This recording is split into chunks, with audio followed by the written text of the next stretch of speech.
Y nos adentramos en plena campaña electoral, pero para ello necesitamos que alguien nos dé paso y nos ponga en cuestión, que mucho tiene que ver con Cataluña.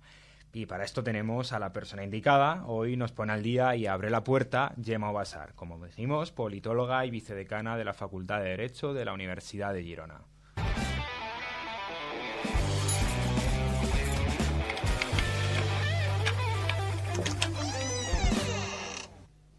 Desde la recuperación democrática, la izquierda española siempre ha ganado elecciones focalizando su campaña en el eje ideológico, o bien con propuestas de políticas socioeconómicas o en el ámbito de los derechos y las libertades.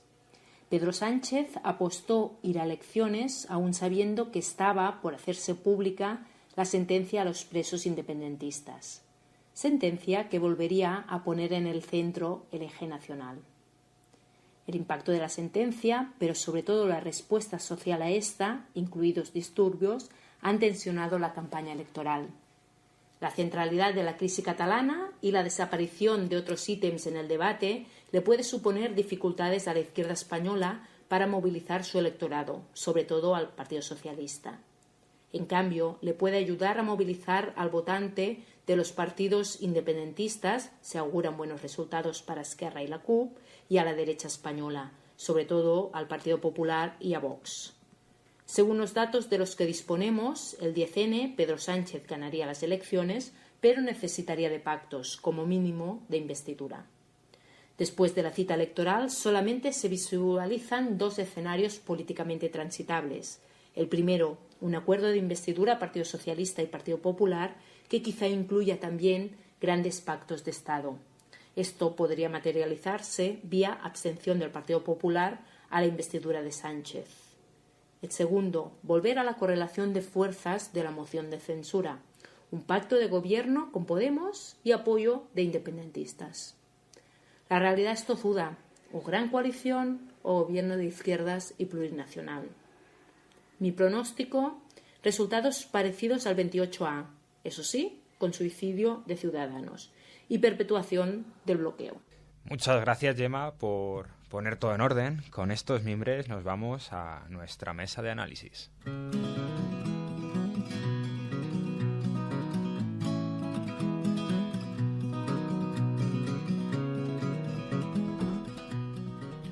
Bueno, pues hoy se sientan con nosotros Carolina Plaza Colodro, ya hemos dicho que repite, muchas gracias por estar aquí. Es doctora, ella en Ciencia Política por la Universidad de Salamanca.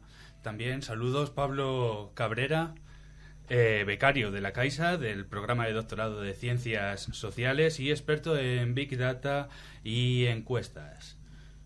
¿Cómo vamos a organizar esta mesa hoy, Fran? Bueno, pues yo creo que la vamos a dividir como en 4 bloques, si os parece.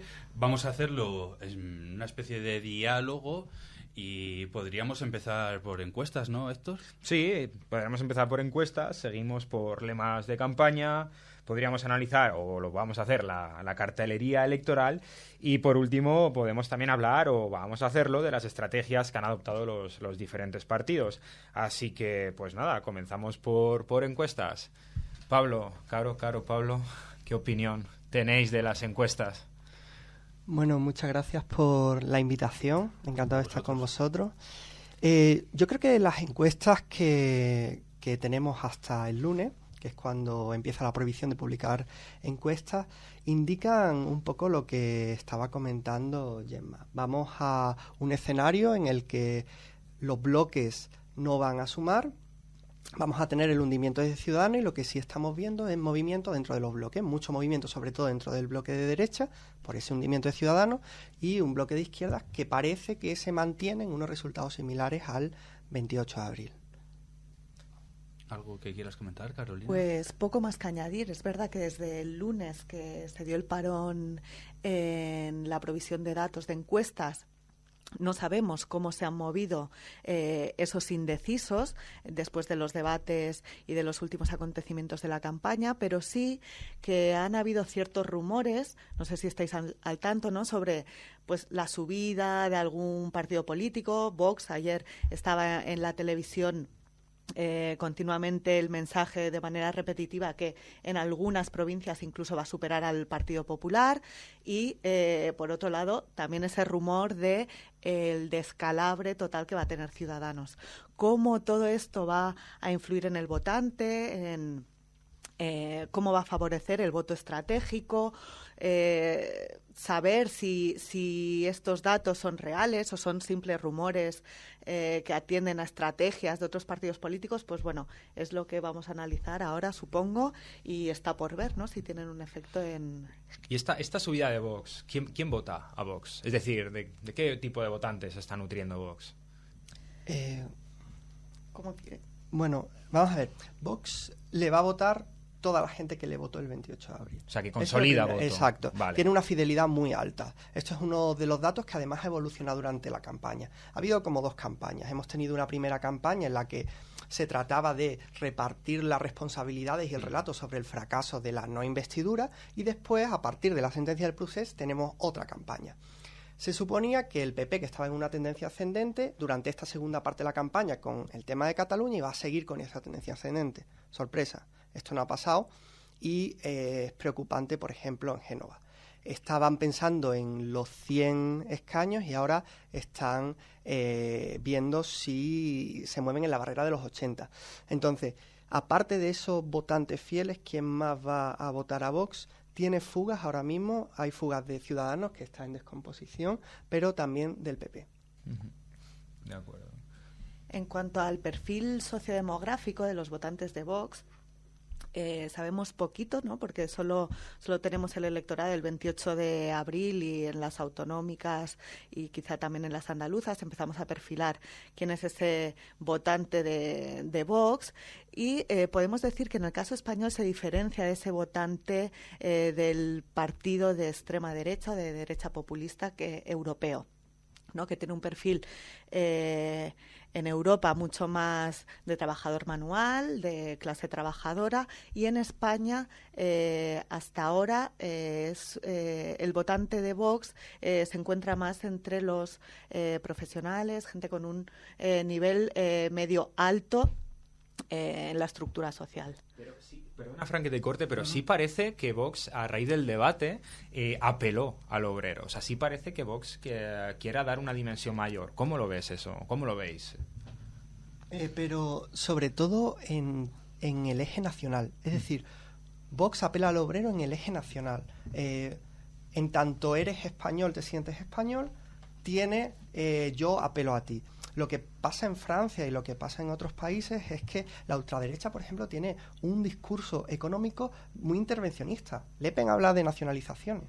Aquí Vox, si leemos el programa económico, es liberal, absolutamente. Es decir, puede llegar a acuerdos fácilmente con Ciudadanos y con el ala más liberal del PP. Bajadas de impuestos, liberalizaciones, y en esa diferencia creo que está esa apelación al eje nacional. Claro, aunque según como estamos comentando, ¿no?, pareciera que hay una ascendencia en el voto de Vox, hay también una descendencia hacia el partido de Ciudadanos. Esto, como también comentaba Gemma anteriormente, en la llave, nos decía que así los bloques parece como que van a quedar también más o menos iguales o empatados en tal caso, y claro, nos sitúa en un escenario de bloqueo o de posibilidad de una gran coalición. Antes, claro, esto sería como un nuevo escenario, en tanto en cuanto pareciera como que Pedro Sánchez, cuando lo denominaban como el renacido o el ave fénix, ¿no?, que es cuando vuelve a ganar las primarias, aparece con un tipo de discurso, pero sin embargo, si se estableciera, que esto es como lo intentan llevar algunos partidos políticos, ¿no?, intentan mostrar, intentan señalar que el PSOE, pues que al final puede llegar a hacer un pacto con el Partido Popular. Algo que ya se dijo en su momento cuando estaba Pérez Rubalcaba, ¿no? Recordamos que José Bono pedía una gran coalición y, bueno, así como se podría decir los grandes popes de ambos partidos. Y ahora, el otro día, Felipe González y Aznar volvían a mencionar lo mismo. ¿Creéis que es posible? Bueno, yo no dudo de que sea posible, sobre todo si nos remitimos al famoso relato, ¿no? Y a qué es lo que va a estar en el centro, cuál va a ser el objetivo central después del 10 de noviembre. Y la gobernabilidad va a ser un punto central. Entonces, para alcanzar esa gobernabilidad, que no es solo gobernabilidad, que denota responsabilidad, tener preocupación para resolver los problemas del país, sacar a España de este bloqueo legislativo, creo que los partidos políticos pueden llegar a saltarse sus reglas internas, sus propias líneas rojas y alcanzar un pacto entre Partido Popular y PSOE en este caso. Sí, yo simplemente apuntar a lo que dices, que si recordamos la última vez que este país estuvo en esa misma situación, el Partido Socialista implosionó para salir de ella. Quiero decir, el foco se va a poner tanto en la gobernabilidad que al final algún movimiento vamos a ver. Y si puedo hacer una pequeña precisión, Sí. hablamos de empate por lo general, pero hay empates y empates. Lo que quiero decir es que, por ejemplo, en el 28 de abril, si sumamos los votos de Vox, Partido Popular y Ciudadanos, por un lado, y por otro lado los de Podemos y el Partido Socialista, la derecha sacó más votos. Pero la izquierda rentabilizó muy bien sus votos en escaños, teniendo en bloque una diferencia de más de 10, creo que son aproximadamente 15 escaños. Yo creo que la izquierda puede tener objetivos. Si planteamos la política de gobernabilidad en bloque, la izquierda puede plantear un empate, sí, vamos a empatar, pero se puede plantear un acuerdo de gobernabilidad, por ejemplo, solo con el PNV. Ese es otro escenario, hay empates y empates. Igual que por el lado de la derecha, hay empates y empates, pero si ellos consiguen rentabilizar sus votos en escaños y reducir esa diferencia, ese gap en escaños que existió el 28 de abril, podríamos estar ante otro escenario en el que, por ejemplo, pudieran sumar con Coalición Canaria o incluso el PNV, que son partidos que en un momento dado podrían. Obviamente con el factor Vox no encaja esa coalición, pero bueno, quiero decir que empates y empates, escenarios y escenarios. ¿Y qué diferencia en cuanto a las encuestas hay desde el 26 de abril hasta ahora? Es decir, vemos que el PSOE aguanta, que el PP se recupera, que Vox sube mucho, Podemos parece que aguanta, Ciudadanos se derrumba. Y luego, bueno, surge Más País, que de momento es una incógnita, aunque tampoco las encuestas son muy optimistas. Y en clave nacionalista, por ejemplo, Esquerra más o menos aguanta, incluso puede subir un poquito, etcétera. Y aparece la SCUP. Es decir, tenemos los dos principales partidos que van a salir más o menos reforzados en comparación con el 26 de abril, pero luego a la vez se va a fragmentar bastante más el sistema de partidos, ¿no? Porque entra la SCUP, etcétera, ¿no? O sea, hay una doble lectura se podría hacer, ¿no? ¿Cómo va a influir esto? ¿Qué diferencia hay esto con respecto al otro panorama? Hay elementos nuevos, ¿no? En el Congreso. Bueno, hay elementos nuevos y el otro día lo comentábamos un poquito, ¿no? Que estas nuevas fuerzas políticas van a entrar y van a sumar cada una a un bloque, ¿no? Son como espejos. Digamos que Más País se ha presentado para desbloquear y la CUP se presenta para todo lo contrario, ¿no? Para bloquear. La pregunta, estoy totalmente de acuerdo con Pablo, que todo va a depender de la aritmética, ¿no? Tenemos las encuestas márgenes de error que nos dan solapamientos, ¿no? Entre quién va a quedar tercero, nos estamos preguntando, ¿no? Si Vox realmente va a llegar tercero, si se va a mantener Podemos. Ciudadanos parece que está claro que va a perder ese puesto. Bueno, yo creo que va a ser la aritmética la que lo va a decidir todo, ¿no? Porque las diferencias entre los dos bloques son muy pequeñas y sí que es verdad que va a haber una mayor fragmentación, pero creo que ahora mismo estamos en una lógica interbloques, ¿no? Los movimientos se dan intrabloques dentro de cada uno de los bloques y vamos a ver si ese pacto se establece dentro de los propios bloques o entre ellos, ¿no? Esta gran coalición. Y a propósito de Vox, si no me equivoco, las encuestas para el 26 de abril, la verdad que le daban muchos más escaños. Si no me equivoco, corregidme. Hablo de memoria. ¿Podría pasar lo mismo en esta ocasión? ¿De que estén inflando a Vox las encuestas? En general las encuestas para el 28 de abril fueron bastante precisas, de hecho fueron más precisas de lo que históricamente son, ¿no? Generalmente se esperan como unos 2 puntos de error más o menos, y el 28 de abril creo que fue 1,4, ¿no?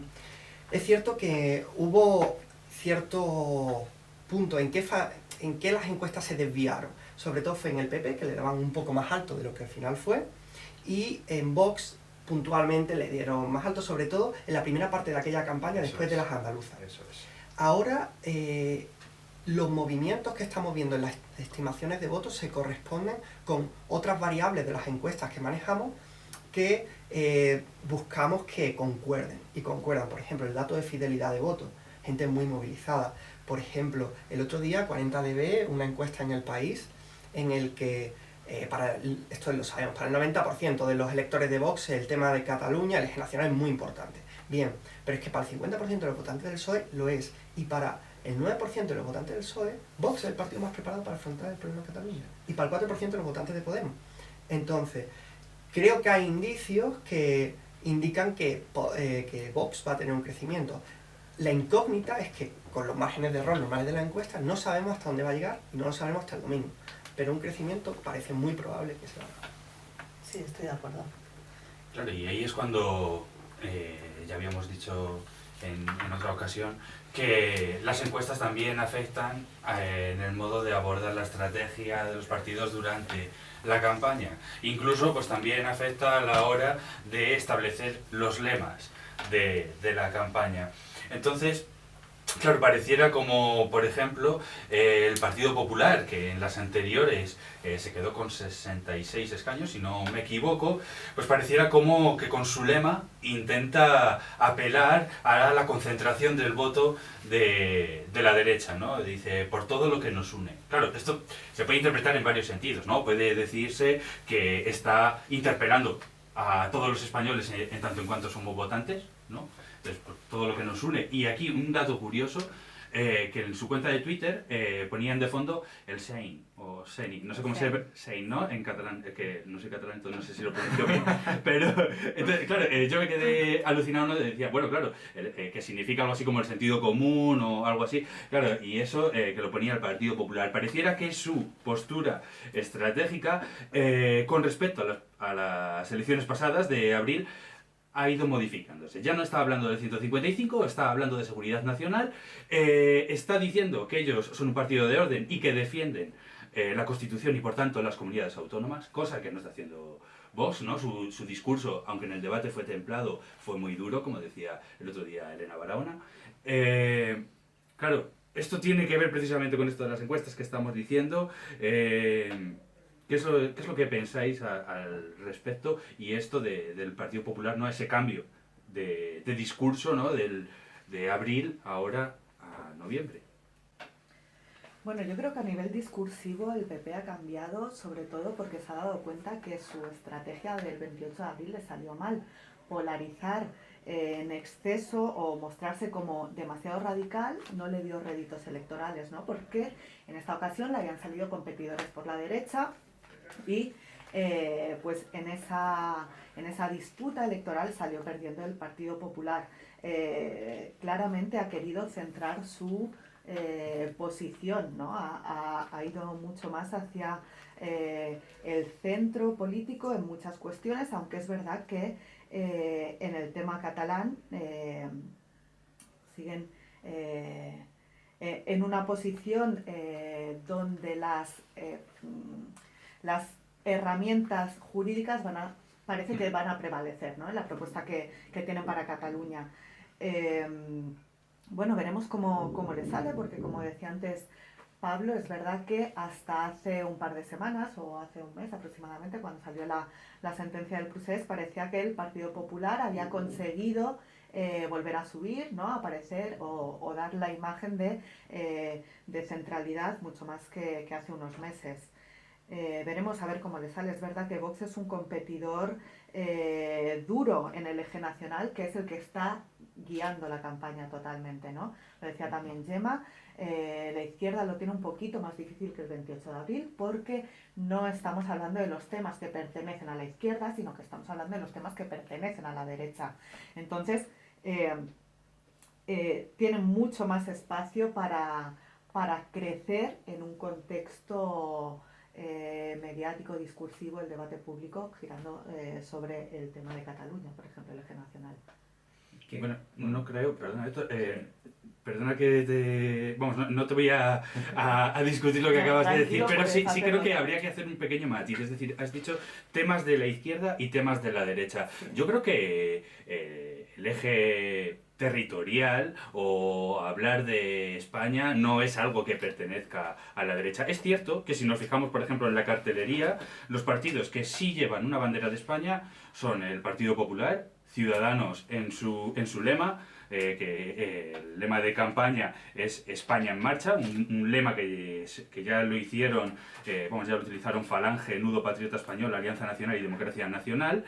Ahí lleva la bandera española, también la lleva Vox, en España siempre, en ese lemita, pero pareciera como que Más País intenta disputar ese elemento donde tiene un cartel donde aparece la tilde de Más y de País, y ahí sale la bandera de España.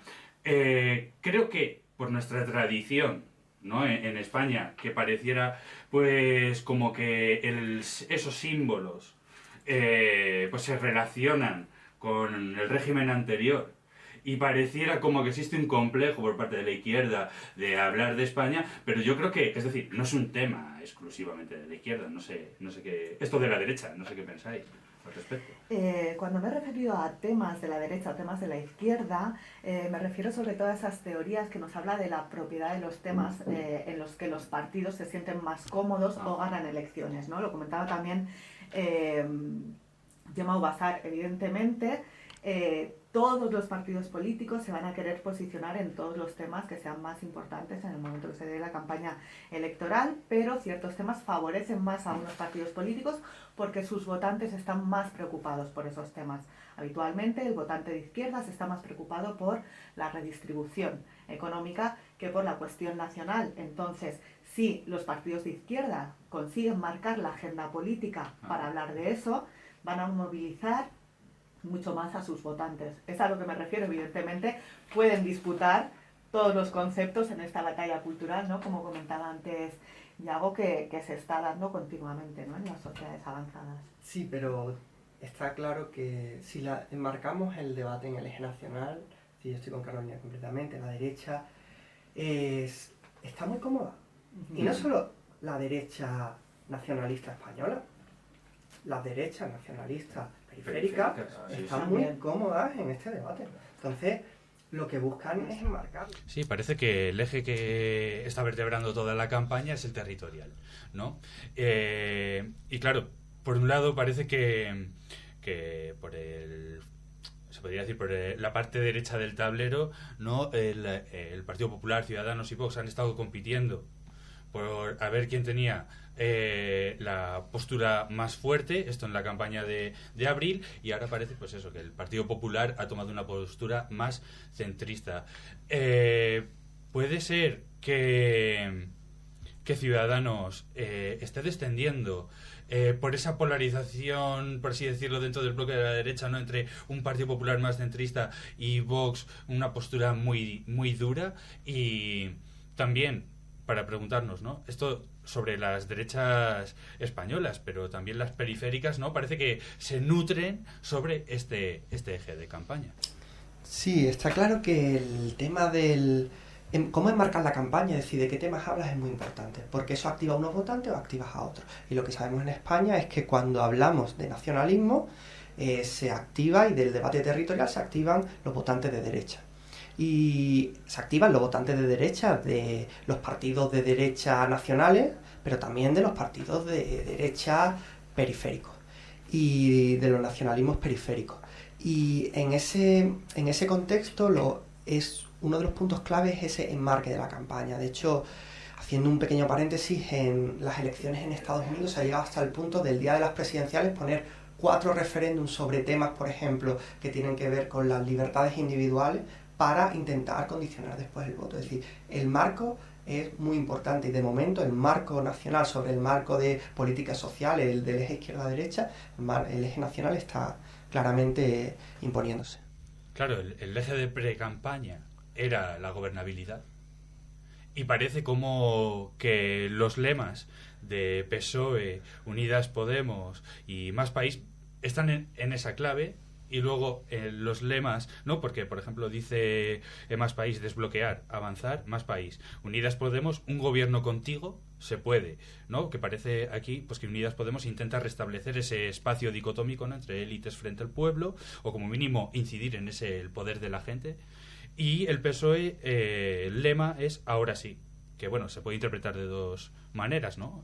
Por un lado, como el fracaso de la conformación del gobierno, ¿no? Como si hubiera sido un problema que ahora no va a suceder, o por otro lado, como si no hubiera existido una voluntad y que ahora sí la existe, ¿no? Entonces, claro, es como lo que estáis comentando, ¿no? De cómo es el eje el que condiciona, vamos, el que activa o desactiva unos ciertos votantes, y se podría decir que el bloque progresista está intentando activar de una forma al votante, y el de derechas, y los partidos de derechas otra clave. Aunque también, Fran, si te fijas en el lema de campaña de Ciudadanos es España en marcha, ¿no? Y si nos fijamos en la cartelería, los carteles más dinámicos, ¿no?, son los de Ciudadanos y los de Podemos, ¿no? Porque están en movimiento, transmiten eso, ¿no?, que hay que avanzar, etcétera, ¿no? O sea que quizá yo creo que todos buscan también, ¿no?, facilitar esa gobernabilidad. Sí, bueno, hay una cosa sobre los lemas, siempre no son infinitos, ¿no? Entonces hay mucha gente que en la ciencia política se dedica a analizarlos, y hay un punto que es que el lema de España en marcha ha sido utilizado por partidos de derecha generalmente, ultraderecha, pero la cosa es que hace referencia a un poema de Gabriel Celaya, y el pobre Celaya debe estar retorciéndose de ver cómo los partidos de derecha utilizan de esta manera ese lema. Está claro que hay dos elementos que creo que se repiten en todos, ¿no? Uno es España, de hecho incluso el PSOE en algún momento llega a tener España, y el otro es referencias a la gobernabilidad. Y yo creo que ahí traza muy bien, ¿no?, cuáles son los dos, como bien indicaba. Sí.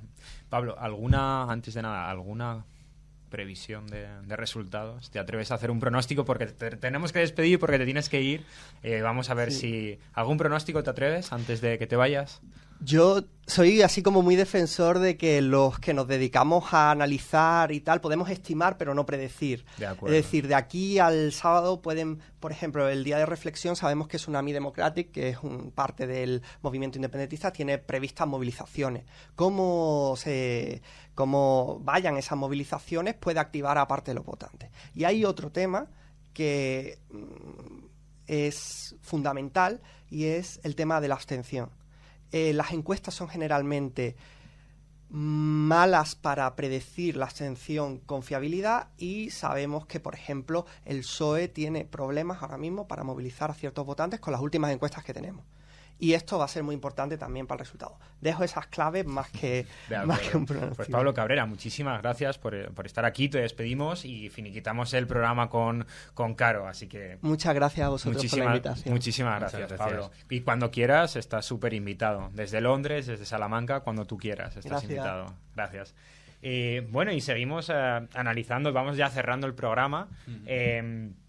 Ya simplemente por poner algunos pequeños detalles, ¿no?, en el tema de la cartelería, la estrategia, ¿no? Por ejemplo, se ve en la vestimenta, ¿no?, que siempre Pablo Iglesias intenta casar con un tipo de electorado, Pedro Sánchez se muestra más relajado, y por ejemplo intenta Más País, el caso de Más País, lo que sí se ve también muy claro es que el protagonismo es mucho de rejón, ¿no?, porque todavía no tiene una marca configurada, y por eso intenta aparecer, hasta luego Pablo, intenta aparecer como en primera plana, ¿no?, porque si os fijáis el cartel cierra con él, ¿no? Y nada, por comentar esos pequeños detalles. Claro, ¿alguna cosa más que añadir de encuestas, de gobernabilidad, estrategias? Bueno, pues nada más. Yo creo que veremos a ver cómo funcionan las estrategias que se han desplegado en la última semana por parte de los diferentes partidos políticos. Y nada, esperar el resultado del domingo. Y es verdad, como apuntaba Pablo, ¿no?, que este fin de semana parece que la jornada de reflexión nos va a traer algún que otro evento político que puede ser que tenga algún tipo de influencia en lo que vaya a pasar el domingo. ¿Te atreves a pronosticar? Tampoco me atrevo a pronosticar. De acuerdo. Bueno, pues hasta aquí el programa de hoy. Sí. Esperamos que lo hayáis disfrutado y os emplazamos al siguiente programa. Sí, os emplazamos al siguiente programa, que va a ser el cuarto de este especial elecciones, para el lunes 9 de noviembre. Hablaremos de los resultados de la campaña y los horizontes de gobernabilidad. Perdona, Héctor, pero sería el 11 de noviembre. El 11 de noviembre, madre Claro, mía. claro. ¿Cuántos programas llevamos ya en esta semana, Fran? Hablaremos de los horizontes de gobernabilidad con Manuel Alcántara, catedrático de Ciencia Política de esta casa. Y repetirá, pero ahora en la mesa, José Luis Daer, como ya hemos repetido, de la Universidad Complutense de Madrid. Y seguro que tenemos alguna incorporación más, pero de momento lo dejamos en sorpresa. Eso es, os animamos a que nos sigáis en Twitter e Instagram, es muy sencillo, @metapolítica_. Y si quieres volver a escuchar este programa, puedes entrar en radiousal.es o en nuestro canal de YouTube Metapolítica. Recordad, volvemos el lunes 11 de noviembre a las 8 de la tarde en 89.0 FM y en YouTube para hablar de los resultados electorales. Muchas gracias y un saludo. Hasta el lunes. Es decir, este rollo de los políticos que viven en chalés. Somos un partido donde ocupamos un espacio centro-izquierda y vamos a intentar formar un gobierno. Si nos da la suma con Ciudadanos y el Partido Popular. El Partido Popular sí que tiene que tener credibilidad para hablar de corrupción, porque es nuestra seña de identidad. El socio preferente de un gobierno del Partido Socialista es Unidas Podemos. No hay ningún obstáculo real para que el Partido Popular y Ciudadanos se abstengan. Metapolítica, un espacio donde sí hablamos de política. En Radio Universidad de Salamanca. Con Fran Cortés y Héctor Centeno. Metapolítica, especial elecciones.